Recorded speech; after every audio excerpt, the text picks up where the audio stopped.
পদ্যাংশর প্রার্থনা বিদ্যাপতির লেখা। এটা তোমাদের পুরোপুরি আলোচনা করে দেবো এবং কোয়েশ্চেন আনসারগুলোও বলে দেবো। চলো শুরু করা যাক আজকের ভেরি ইম্পর্টেন্ট ভিডিও, প্রার্থনা বিদ্যাপতি লেখা। এটা প্রথম সারাংশটা বুঝিয়ে দিচ্ছি। উনি হলেন বিদ্যাপতি।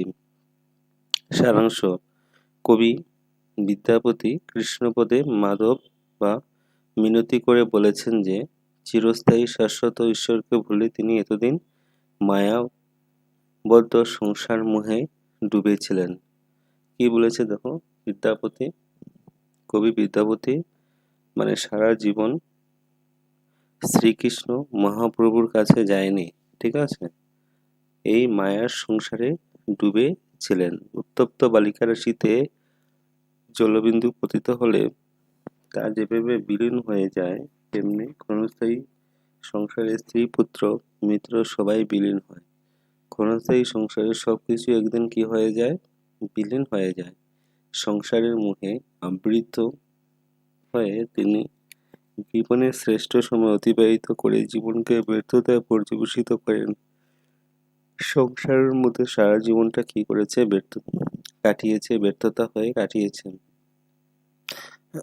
তার অপেক্ষ এই যে ব্যর্থ মূল্যহীন এই জীবনের আর কোনো প্রয়োজন নেই। তিনি মনে করেন যে এই ব্যর্থ জীবনের আর কোনো প্রয়োজন নেই। ঈশ্বর জগতে ত্রাতা, দৃঢ়ের প্রতি দয়াশীল, তাই কবির বিশ্বাস তার কৃপা ও করুণা থেকে কবি বঞ্চিত হবে না। তার বিশ্বাস যে কবি ঈশ্বরের প্রার্থনা থেকে বঞ্চিত হবেন না।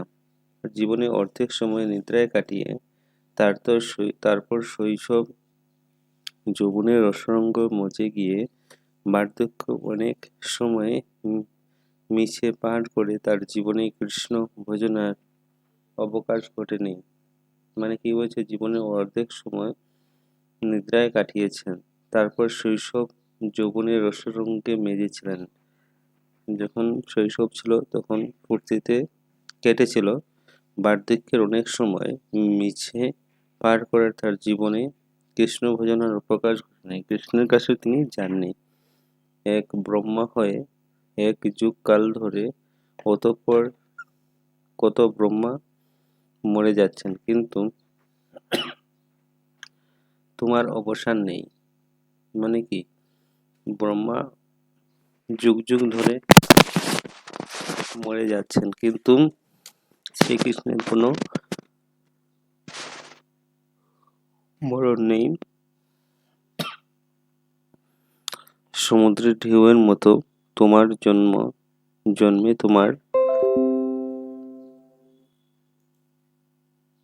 জন্মে আবার তোমায় বিলীন হয়।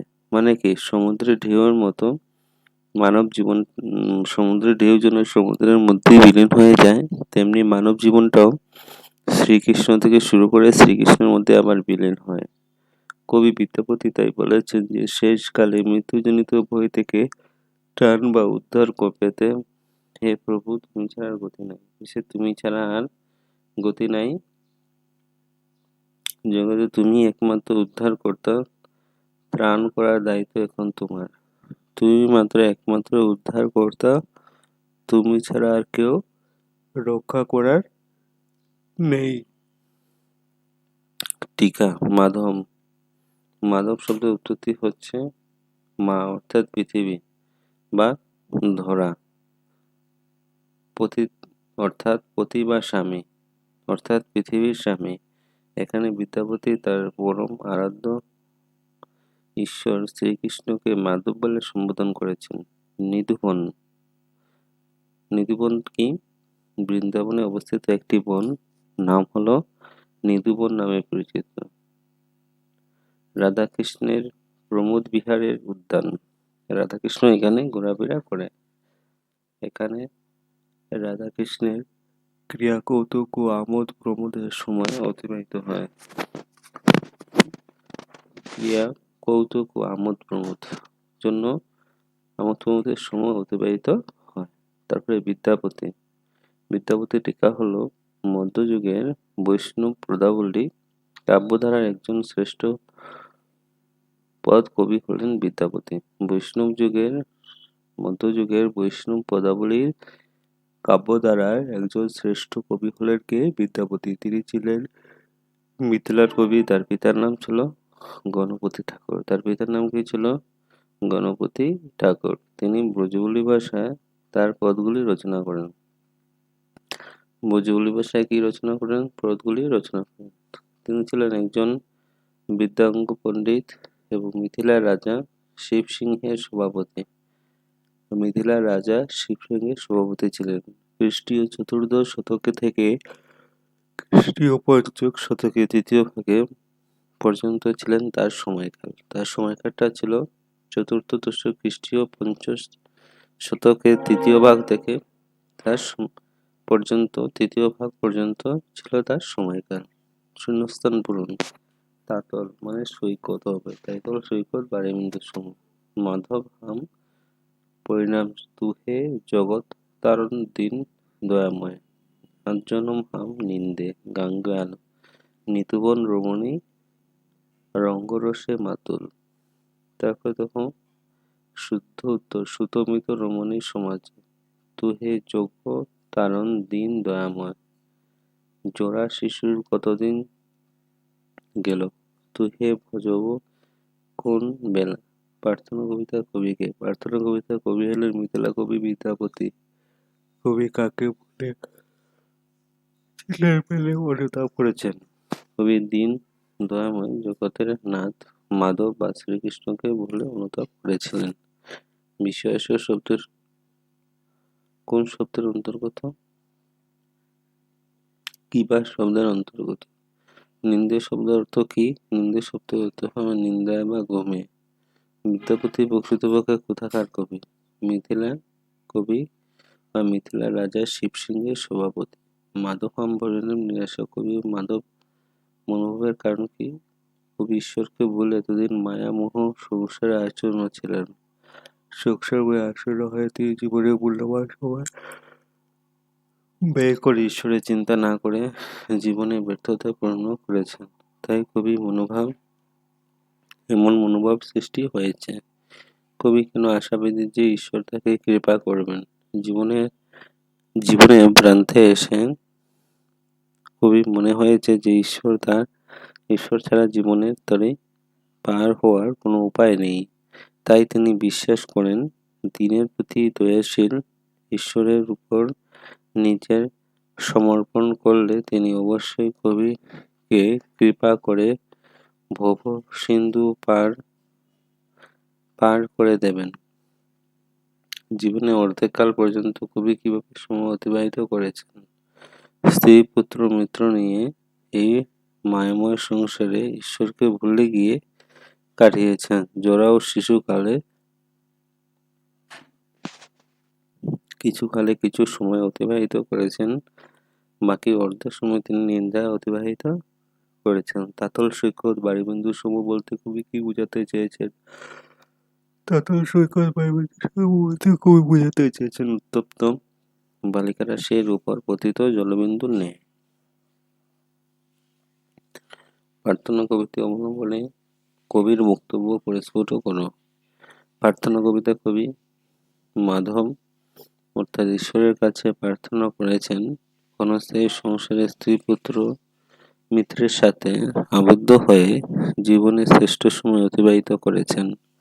ঈশ্বরের ভাজনা বিনা জীবন ব্যর্থ, তা তিনি অন্তিম সময় এসে উপলব্ধি করেছেন। জীবনে অর্ধেক সময় তিনি নিদ্রা কাটিয়েছেন। শৈশব ও বার্ধক্য ও যৌবনের ও কৃষ্ণ ভজনার অবকাশ ঘটেনি।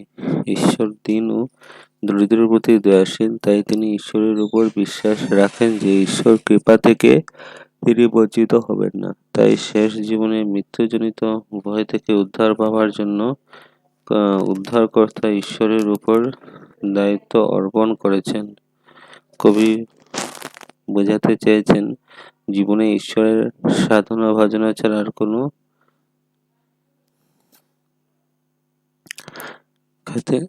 কোনো মুক্তির উপায় নেই। মাধব হাম পরিণাম নিরাশা। কার কোন রচনা থেকে পংক্তিটি উদ্ধৃত করা হয়েছে?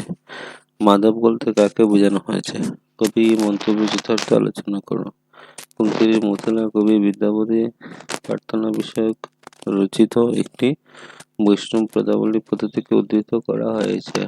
মা শব্দের অর্থ হলো পৃথিবী বা মাধব শব্দ পৃথিবী শব্দে স্বামীকে অর্থাৎ জগতের ঈশ্বরকে বোঝানো হয়েছে। এখানে জগদীশ্বর ভগবান শ্রীকৃষ্ণকে বোঝানো হয়েছে।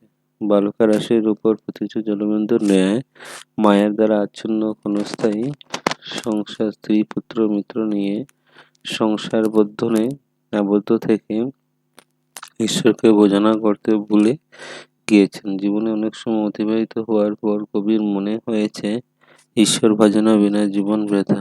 তাই তিনি এখন পরিণামী নিরাশা ভোগ করছেন। প্রার্থনা কবিতা যেভাবে আত্মবিশ্লেষণ করেছে তা বর্ণনা করো। প্রার্থনা কবিতা কবি ক্ষণস্থায়ী সংসারে আবদ্ধ থেকে জীবনের বেশ কিছুটা সময় ঈশ্বরের চিন্তা করার তাকে ভজনা করার সুযোগ থেকে বঞ্চিত হয়েছে। এবার শৈশব বার্ধক্য যৌবনের রসাঙ্গ মধ্যে থেকে তিনি ঈশ্বরকে ভুলেছিলেন। নিদ্রাতেও তার জীবন অর্ধেক সময় অতিবাহিত হয়ে গেছে। জীবনে এতটা সময় তিনি ঈশ্বরকে ভুলে সাধন ভজন থেকে দূরে ছিলেন ভেবে তার জীবন ব্যর্থ মনে হয়েছিল। আবার তিনি যখন নিজের এমন দিন বলে স্বীকার করেছেন তখন তার মনে হয়েছে ঈশ্বর দিন দরিদ্রের প্রতি দয়াশীল, তাই ঈশ্বরের কাছে প্রার্থনা করলে ঈশ্বর অবশ্যই কৃপা করবে। জীবনের শেষ সময় মৃত্যু ভয় থেকে রক্ষা করবে অবশ্যই তিনি, তাই তিনি ঈশ্বরের কাছে নিজের পুরোপুরি সমর্পণ করেছেন। এভাবে কবিতা আত্মবিশ্লেষণ করেছেন। অন্তর্নিহিত অর্থ লিখো। তাতল সৈকত বাণীবিন্দুর সম, সুতমিত রমণীর সমাজে।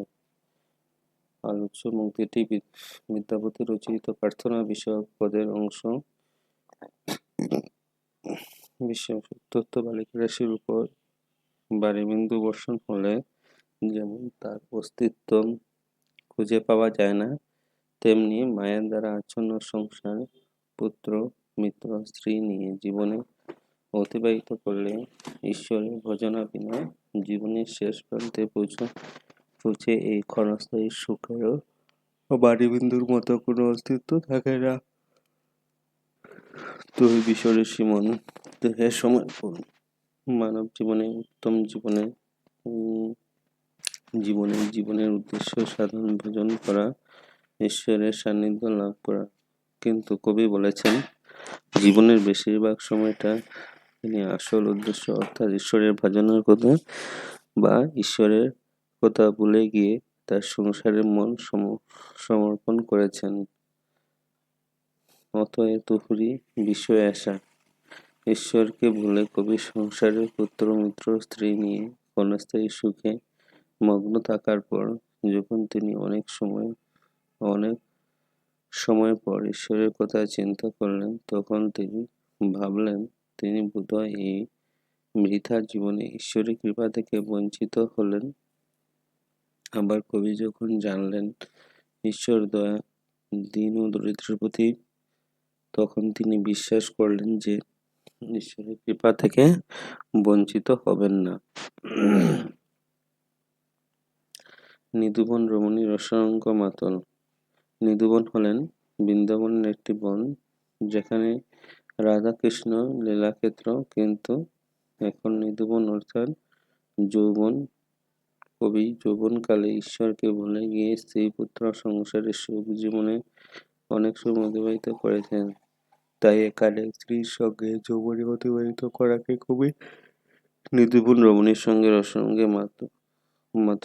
মাতানোর সাথে তুলনা করেছেন।